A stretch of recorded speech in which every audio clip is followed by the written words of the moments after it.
This is a letter of explanation for those who were misrepresented, misinformed, and concerned with many questions as to what exactly our purpose is and to what we stand for.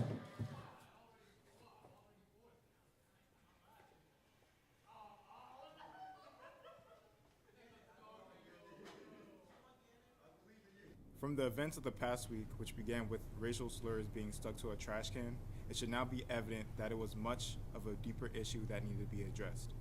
For members of this campus who have enjoyed the privilege of a society that caters to a European historical, cultural, social, and spiritual background, it would be hard to understand why so much discord has erupted within the student body. It is not just a trash can, it is not just the faces with black paint, it is not just the words of Tony Muhammad. It is that racism has never been properly addressed on this campus. Don't even worry about it. She was acting funny, man. Yo, what's this? Come on, bro. Man, this again? Man, oh my God, man. They really outdone themselves this time. If they was gonna assault us, at least they could have did it right. Man, that's what I'm talking about. You know what? I'm gonna take this outside. It's time for this to stop. Everything is done subliminally, and we gotta show them we're not gonna take this anymore.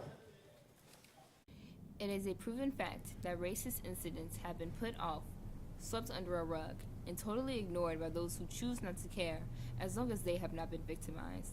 It is not just the actions of one fraternity member, it is the overriding mindset of particular fraternities that act as impediments to student harmony on a whole. Racism within the fraternity and sorority systems should not be tolerated, and if all measures were taken historically to terminate these problems, these repeated incidents would not have occurred. So Eric told me about what happened at the student center with Chris in the trash can. Yeah, I heard about that. First blackface, now they think this is cool. I mean, they had it at their open house. I guess they thought it had two uses. I don't think Eric should have dragged it across the campus, though. What did you expect? I mean, what do they expect us to do? You know, we just sit here and be small and be quiet out of the way? We gotta speak up. I'm not saying we should turn our heads, but I do feel like there is a more positive way we could go about doing this.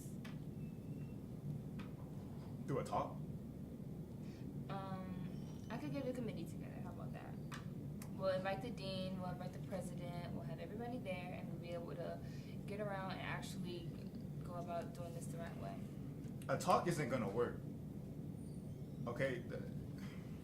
Look, if they don't listen to us while we're acting nicely, it will only show their true character. How about we try it just one time, just to start off, and we'll see where it goes. All right, we can give that a shot. We can give it a shot. What is important is that all who felt oppressed came together for a greater good, the elimination of racism, sexism, and homophobia on the Georgia State University campus. The major concern should not be in the method of the protesters, but in the overall message and the peaceful orchestration of the event.